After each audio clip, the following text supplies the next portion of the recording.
Welcome, everyone, to this edition of Talented Universe. We've always got people looking at us. That's kind of scary right at the beginning before we get our act together.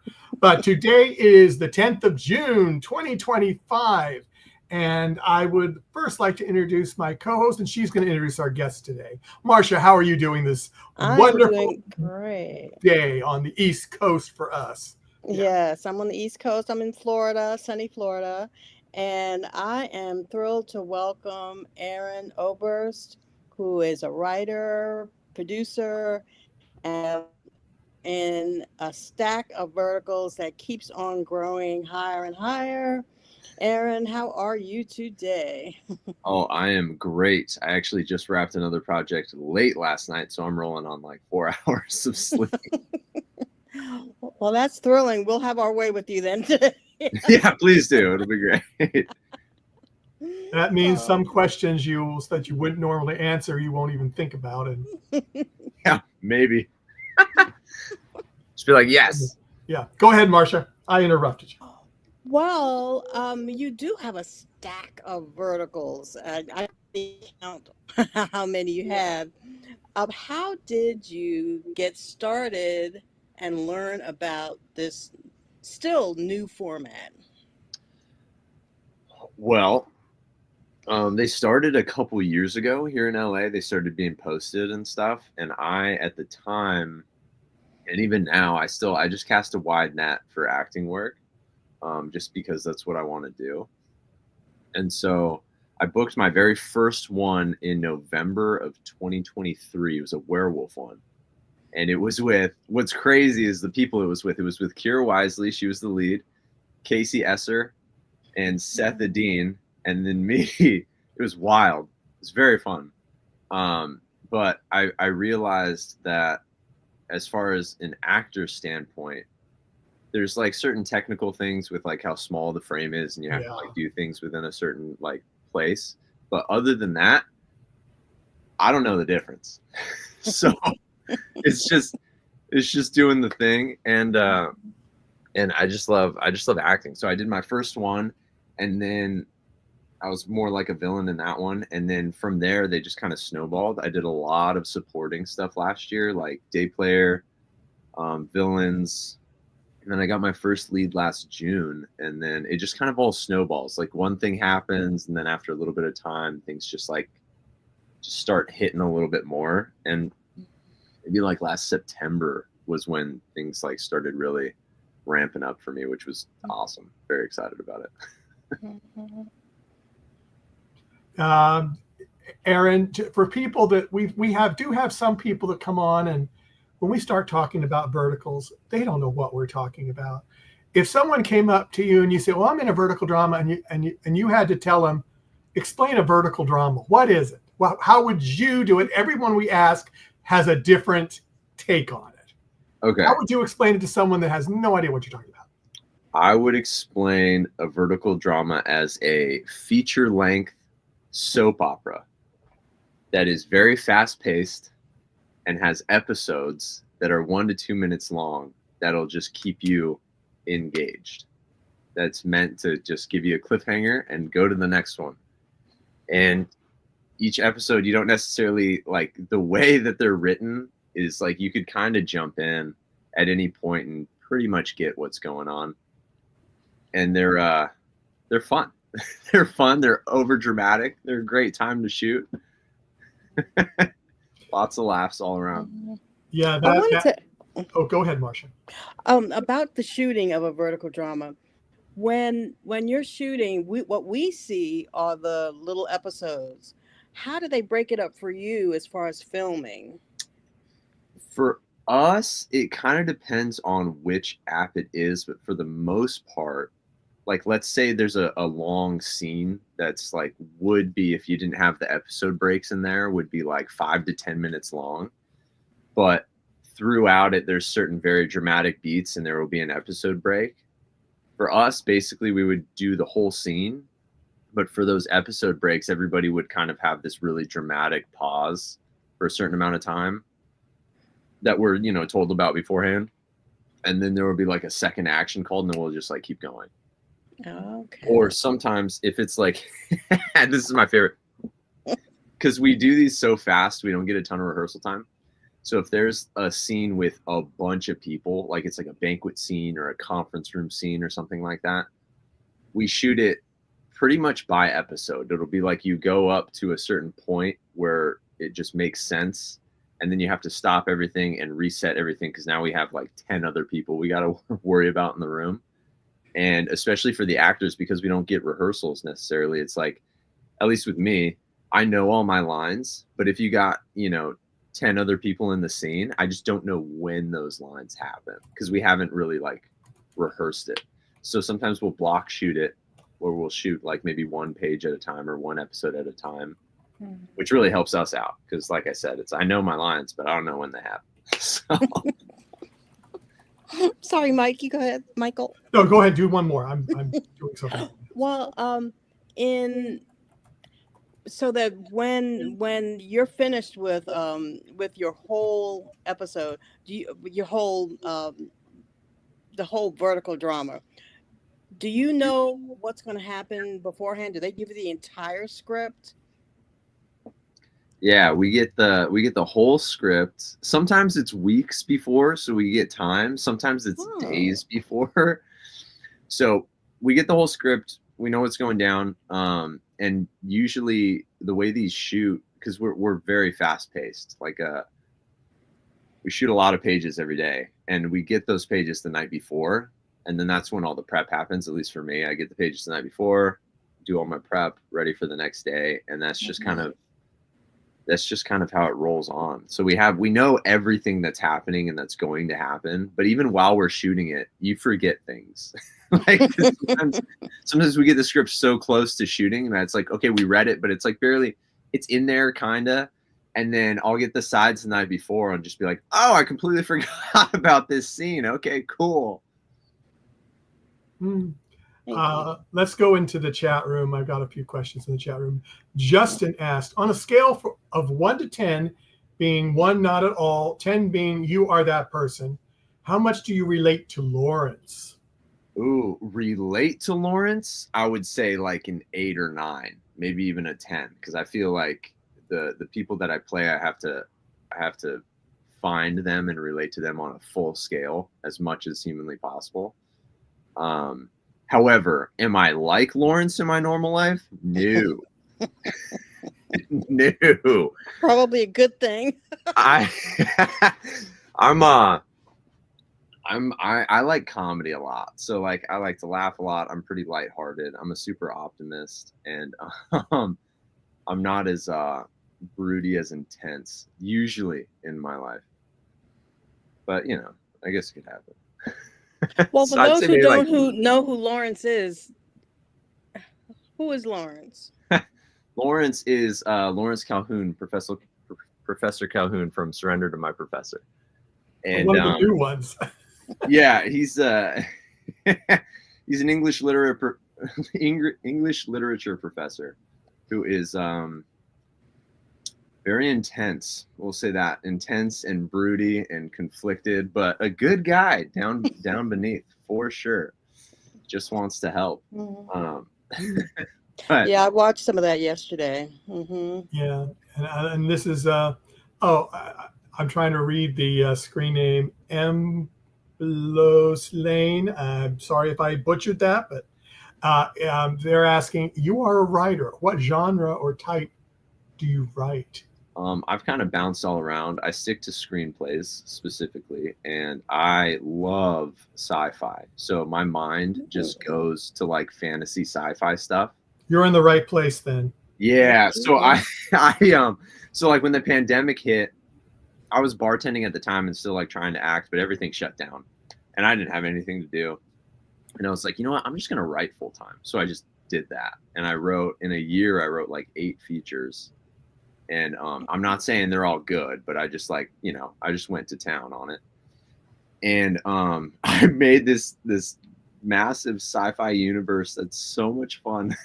I love it so much. I don't know if it'll ever see the light of day, but I love writing. I love writing screenplays, specifically sci-fi. I like building universes because it's interesting. You can build out things in the future and in the past, and build out these characters that are just so fantastical and connected in Mhm. interesting ways. If you can't sell it as a spring play, that's one of those mornings. Screenplay, would you change it to a book? I would, but I'm not. I don't. My brain at this moment hasn't worked that way for like writing a novel. Because like in my Okay, head, when I'm writing a screenplay, like you think I'm movie, watching the movie in my head. right? Okay, okay, Whereas like with a novel, I feel like I've tried to just write freeform, and I just trail off into like who knows what I'm talking about now. okay. It's kind of wild. No, I kind of can relate to that. But I would like to recognize people that have liked us on Facebook, Bobby Nash and Abigail Dewinchik. I think that's one of our Serbian friends. I think I'm not 100 positive, but and this is the sorry, Michaela Bergman says hello from Germany. Hello from Glasgow, Los hello. Angeles. So that is cool. So are you in Los Angeles, or I wasn't sure if you were in Central Time Zone or you were in LA? I am. I'm in Los Angeles. You are in Los Angeles. Yeah, I've lived in Southern California pretty much my whole life. Grew up here. Oh, okay. I get so mixed up with people. That's probably why you got so confused when I told you what time it was. It is I was thinking it was Central, and it's like, why did I think it was Central? I'm glad you asked, because I would not been here. Yeah, well, that's the important thing. So, and it's like we just do the best we can sometimes. But so far in your adventures, in verticals, in writing, in everything else you've done, what has been one of your favorite moments that you remember? My favorite. Or do you have moments to remember? It was life-changing, earth-shattering, or you just were having a really good time? That's a great question. The first Or do you have to think about that for a while? Yeah, just for a second. But the first, like, just off the top of my head, first thing that happens, or first thing that comes to mind was I was shooting Daddy December, which was like a Christmas Magic Mike vertical. Very fun to shoot. But we had this one day where the scenes that I had that day encompassed like a large range of the emotional spectrum. So like we had scenes where it's like we were in love and we're having like an intimate scene, and then later that day we had a breakup scene, and we had another scene where I got like super, super angry and like threw this table. And things happen throughout the day to where like we usually do 12-hour days. This day, in like specifically, there were a number of hiccups that kept happening. So we actually ended up doing like a 14 or 15-hour day. And it started at 6 a.m. and I just lived this entire day, go into overtime, leave overtime. And as soon as we wrapped, we were right near the LA River, and somebody like just down the way just started shooting off these massive fireworks. And so I lived. So this day in particular was like one of the most all-encompassing days that I've had in my entire life. Because it's like in my whole life, I wouldn't necessarily live all those kinds of emotional moments in one day, but I did on this day. And then the day ended in fireworks. And it was like, this is amazing. It was like, I was so tired. I was so drained. I was so spent. Like I had been up, like super happy. I'd been rageful. And then I had like cried on this breakup scene. And now there's fireworks. And I was like, dude, this is probably the most all-encompassing best day that I've literally ever lived. Cool. And it was on a vertical. It's crazy. Was this the last day of filming the vertical or no? No, this was like mid time through. Yeah, I think we were on the last week. We were on the tail end. I think it was like day 7 or 8, probably of a 10-day shoot. And we just, yeah, like we had to add scenes that we had missed the day before, and things just kept happening. And it was great. It was great. And can you think of any other, or is that's the biggie? That's the big one. Let's see. Favorite moments.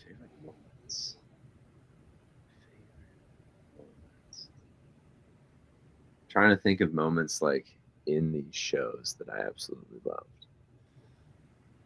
There's I did this hockey one called it was called Pucked and Pregnant, which I thought great title, you guys.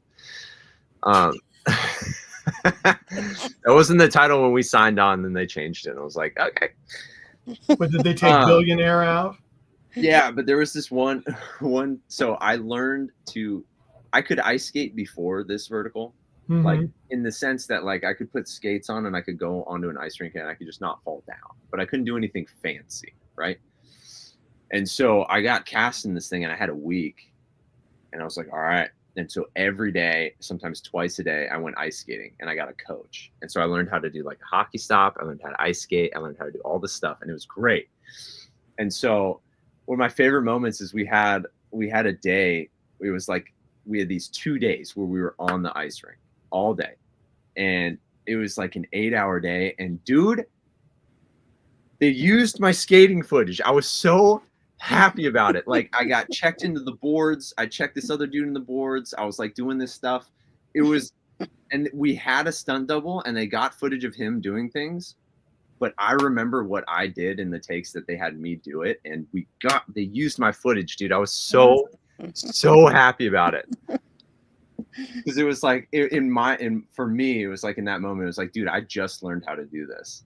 So like I can do this with more things. So you didn't end up on the cutting room floor, so you were happy. Yeah, I was so happy. And I also found out too through that vertical that ice skating's really, really fun. Oh. So now do you ice skate more? I do. You do? Really? Yeah, I have to get myself some new skates, but like I love it, man. I'd ice skate anytime. I'd play hockey anytime. I remember the last scene of that vertical. You had the 2 little kids. Yeah. Yeah, that one was fun. Those little kids were so sweet. Rebecca was great to work with. She was very, very sweet. And that villain, Elisha, we're actually really good friends now. Like we hang out from time to time. So that sounds like you have made some friends that you didn't know before since you started the verticals. Tons. This ecosystem is full of wonderful people, which is refreshing to say the least, because we're all in this space that's very it's very new. For one, it's all soap operas, it's all dramatic, it's all romantic, like I'll see posts with all but it's like it'll be a post of a bunch of co-stars that I've worked with. I'm like, well, that's interesting. Like that's interesting just to see in general, but everybody's so kind. And what's interesting is like me and the other guys, we don't necessarily like work with each other, but we all work with the same girls. And so we all kind of know each other in a sense. And it's like the connective tissue is just this like thread of, I don't know how to describe it. It's like kindness and love, but it's just like a lot of people that know what it is. And there's just this like small ecosystem and community of friends that are just like, we get it. We can talk. We understand. Like you feel heard and you feel like you belong pretty quick, which is really nice. Okay, here's a couple more from the chat room. I missed these. I'm sorry, people. Aaron, I think your acting is great and authentic. This is from Michaela, who's from Germany. She said before, what kind of role would be a real challenge for you? One that you'd be interested in? Interesting. Well, first off, I appreciate that. Thank you so much. At the beginning, the roles that were really challenging for me were the ones that you've seen me in verticals. Because for the longest time, I was auditioning for them, and I was like, dude, what do they want? I don't understand. So it took me a second. But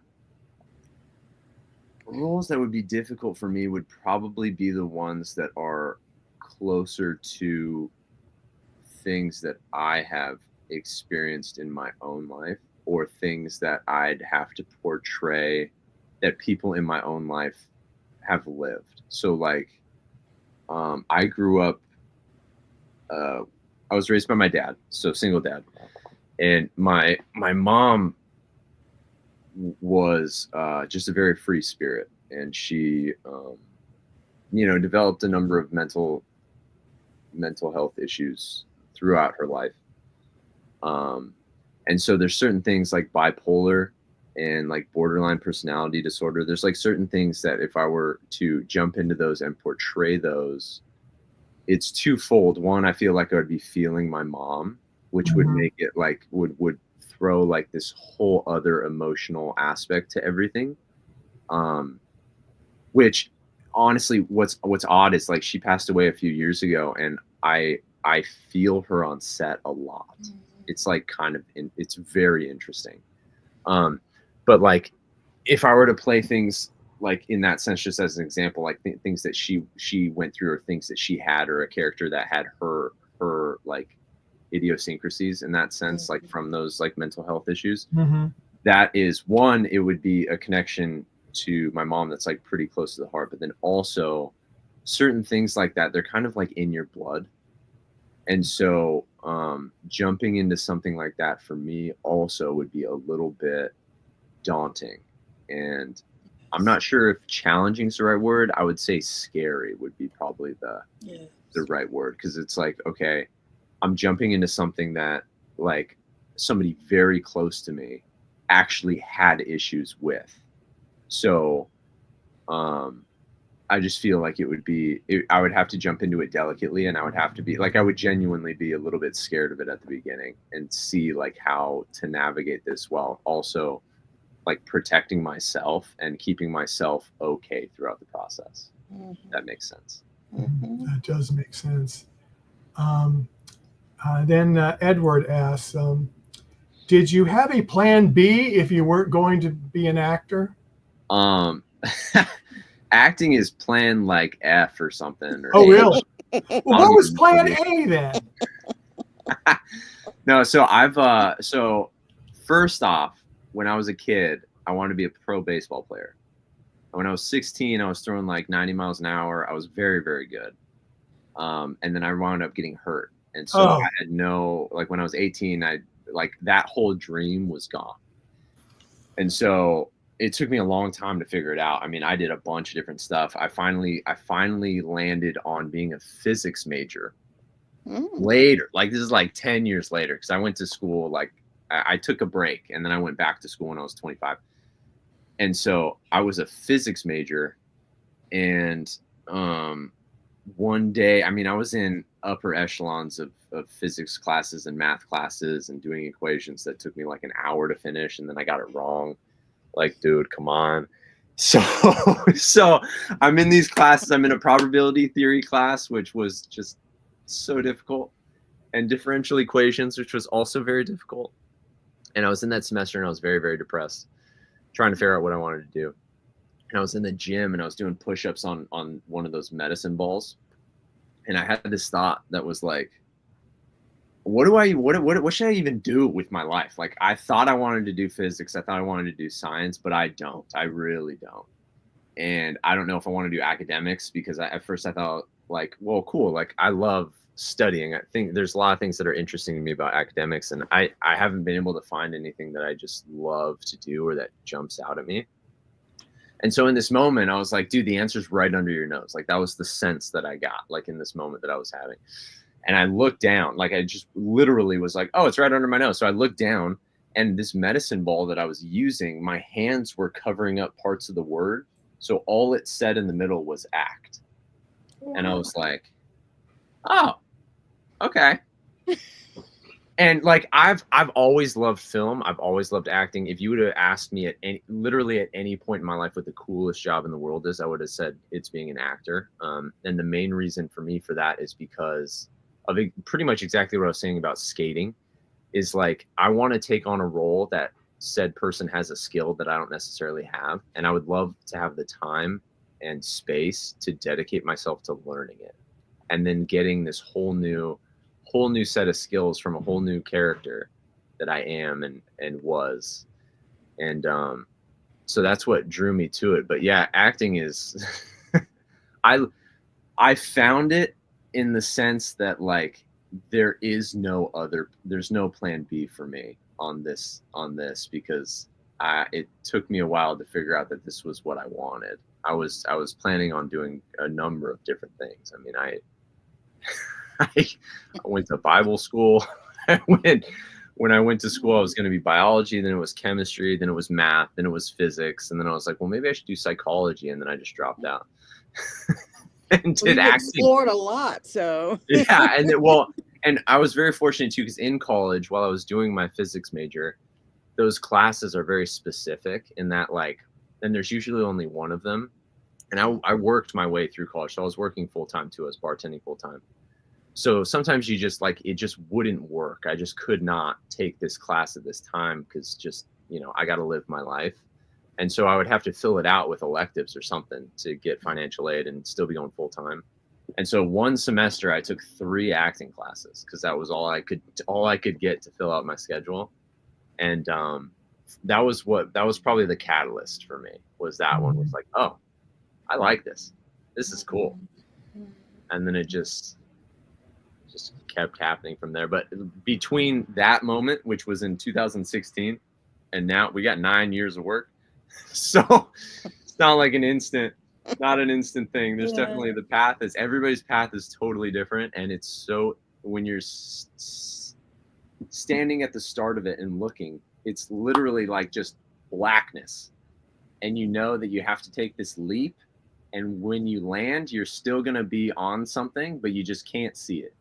It's so interesting. It's like you're skipping rocks on a river, but it's so dark that you can't see the next one. But as soon as you jump, you're on it. Like it's going to be okay.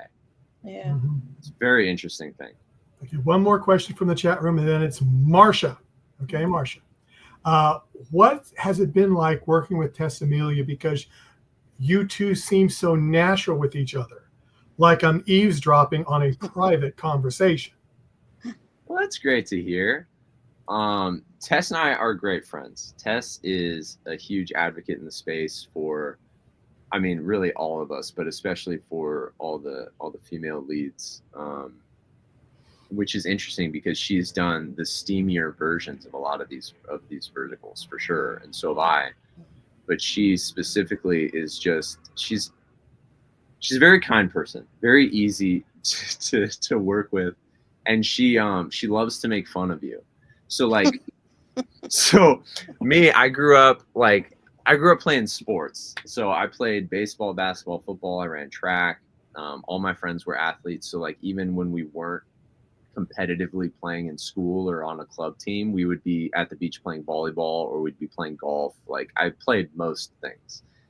And in that setting, like we all just razz each other all day long, just like make fun of each other. It's like the most normal thing. Like my group of friends, we would just, anytime somebody did something stupid, like they would just get reamed, and it was great because it's just a lot of laughs all around.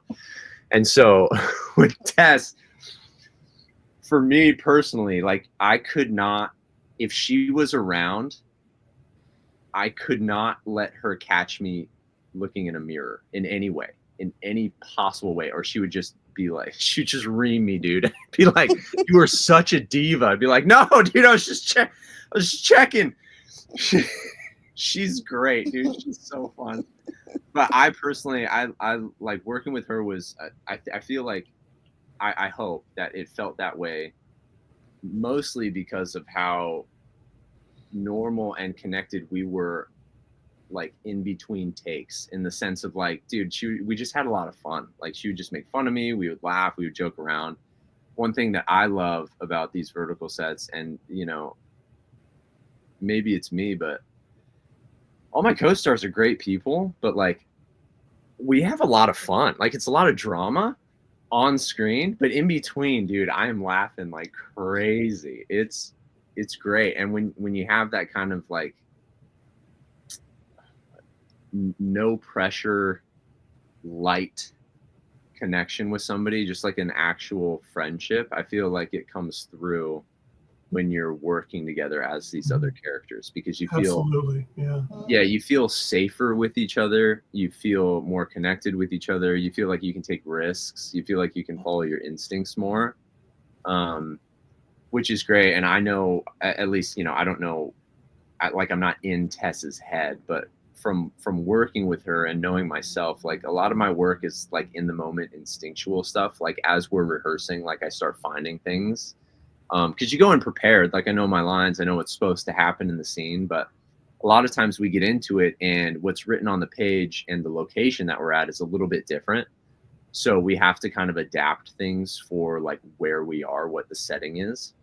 And in those senses, like in those instances, you come up with new things that weren't necessarily on the page. And you can only really do that in a safe space when you trust the other people and you can trust your own instincts and not feel like you're being judged really hardcore.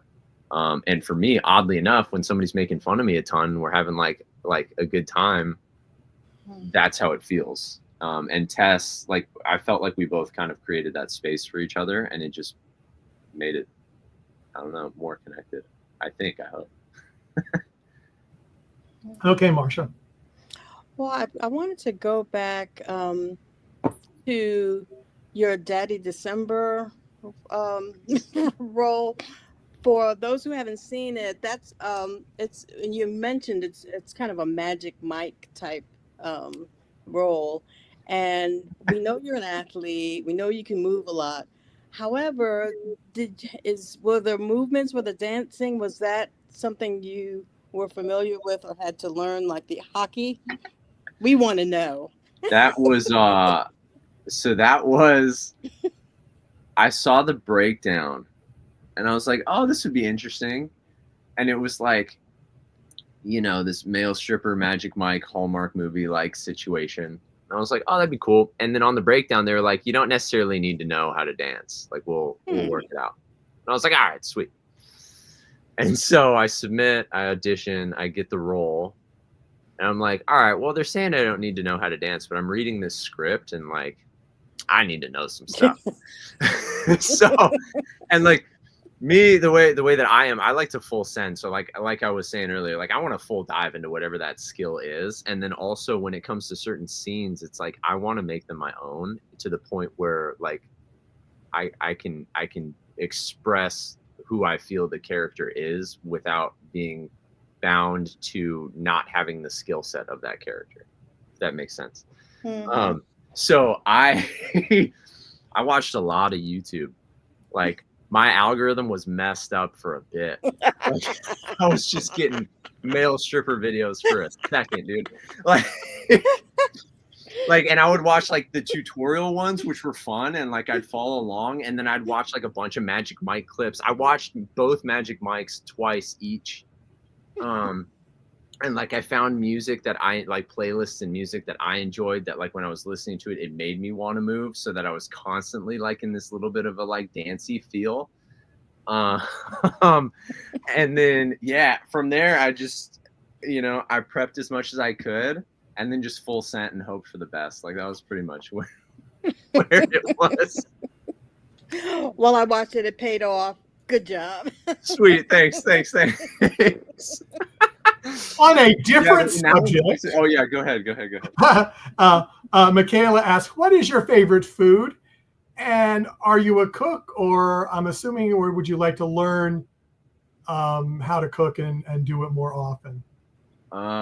My favorite food is, we'll go genre. I could eat sushi at any point, any day. I would eat it all the time. If you had some right now, I'd scarf it all down. I go to this all-you-can-eat sushi spot that I eat so much that like I'm usually good for a month. Like that's just like, dude, I can't even think about sushi anymore. And as far as cooking goes, I don't cook sushi. That's probably why I love it so much, because it's not something that I would make, and it just tastes. I love the flavor, texture, all of it. But growing up, I grew up with my dad and then my grandma, and my grandma was just a cook's cook. I mean, she was one of those old school ladies. Like she grew up on a farm in Canada. Like she would wake up and just start working. It was, I mean, it's such, now that I'm looking back on it as an adult, it's like, dude, she was an anomaly and a unicorn in the world. But she woke up, she cooked like all day, and she was an amazing cook. Everything that she made was just insanely good. And so I learned a lot from her And then when I moved out, I just decided that I wanted to be able to cook, to like, I just wanted, like, I want to be able to do this. And so I've been cooking for a long time. I'm really good at it. I'm not as good as my cousin. I got a cousin who is a legit chef, went to the CIA in New York. He's very, very good at it. My family growing up, my grandfather owned these 1950s diners in LA called Dupars. So I grew up kind of like with food and like cooking all around. My whole family is like, we all gather around food. Like that's what we do. And so I still cook. I mean, I cook all the time. I'm a better cook than my wife. I'm not gonna lie. It's hilarious. And she knows it. It's so funny. It's so funny. She's an amazing cook, but it's great that like when I'm home, I get to cook, and then I get to make like really good fun food, and I make a bunch of random stuff. I like to make sauces, and I don't know, I just do weird things. Okay, this is because we're going to be probably shutting down in about 5 minutes unless we get a lot more questions. But Edward asks, what's more fun to play, villain or protagonist? Oh, it depends. I've played some protagonists that were not fun at all. And I've played some villains that were a great time. I actually just shot a new reel short. I was in Montreal about a month and a half ago. And I don't know if y'all know who Sarah Maliski is, but she plays the villain often. But this one that we shot, she was the lead and I was the villain. So I was the lead guy and she was the lead female and I was her villain. And that was so much fun because the arc is like this revenge arc for her. So she's the lead protagonist, but also doing some stuff to mess with me. So it like, we both just got to go to town on like these slight villainous vibes. I like playing the villain because the character, I can be a little bit unhinged, but I would say the protagonist for the most part is more fun. Because sometimes the villains, like if you do villains over and over again, like in a row, they kind of start to wear on you a little bit. Whereas I mean, I feel like I could just roll into a protagonist and just keep rolling into one because they're, you don't have to go into quite of a crazy headspace to do it. Because a lot of these villains are just straight up unhinged. Like, unless the villain was a dancer too. Right, but yeah, right. But there's like sometimes it's just like, dude, you just hate your brother, man. Like, what do he do to you? Like, like it's bad. You're trying to stab him. Like, this is escalating quickly. Or throw him out the window while you're stabbing him. Exactly. Yeah. Well, to get into another side of Aaron, I saw that in your writing that you have written things like haiku. Oh yeah. Yeah, and I read one particularly was about water. Do you remember that one? Maybe. I might. I love poetry. Well, I have it because I copied it down. So it Love was it. to be, I love to it. be Yeah, like I mean, I've water. written a bunch of random stuff. Yeah. But I love poetry. I've loved poetry since I was a teenager. Mm-hmm. I got hooked with Edgar Allan Poe, and then Lord Byron and some other really, really cool stuff. And even now, I just like with Lawrence, so for Surrender to My Professor specifically, I got very into poetry. Because I decided to make the choice that he was an English professor that specialized specifically in poetry.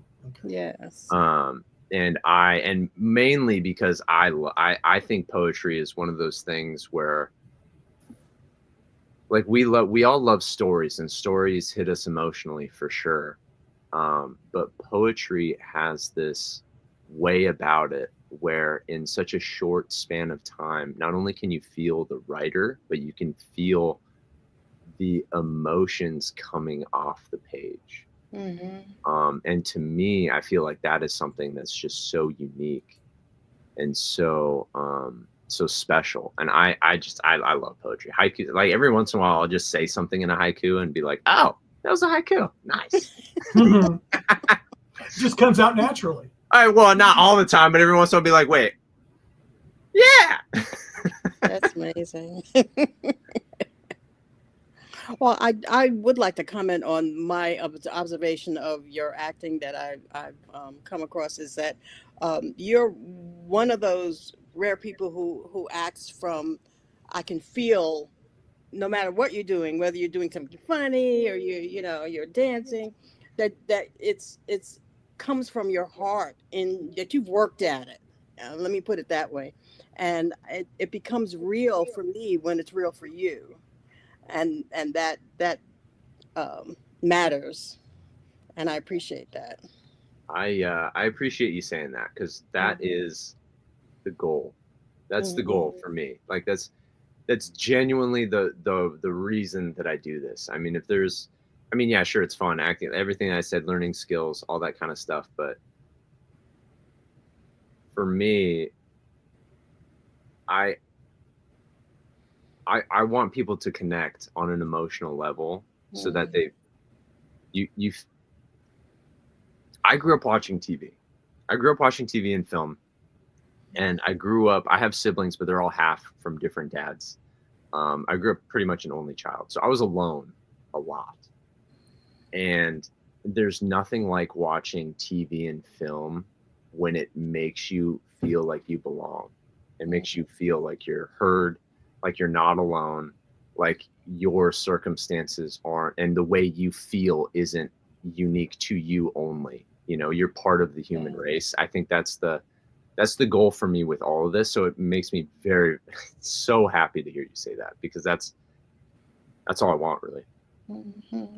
Cool.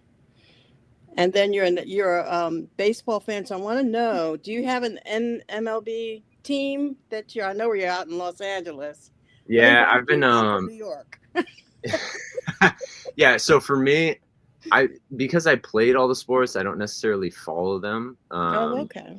And I've gotten into other things now. So like now I surf, I do MMA, like I do other things. But okay. I grew up right in the middle of the Angels and the Dodgers, and I used to go to either game. So like it was, my dad also loved baseball. He was my coach growing up. So if it was like, hey, we should go to a baseball game tonight, we'd find out who was playing. And so I've never really been like a stark, like I'm a Dodger fan only, or like I'm only an Angel fan, but those are my two teams for sure. And I remember I was going to California Angel games. Now they're the Los Angeles Angels of Anaheim. It annoys me so much because Anaheim's in Orange County, you guys. Come on. Hello. What are we doing? There was nothing wrong with the name before, in my opinion. Yeah. Angels of Anaheim, totally fine. No So, worries. but if I was to say Ohtani, you would know who that was. Oh, 100%. He's the man. I actually, I just met a dude that plays his body double in a lot of ads and stuff the other day. Oh, cool. Yeah. Nice. Yeah, Ohtani's the man, dude. He's incredible. He's so great. He's so great. But go Mets. Okay. I'm done. Are you a Mets fan? Yes. I love that so much. She is.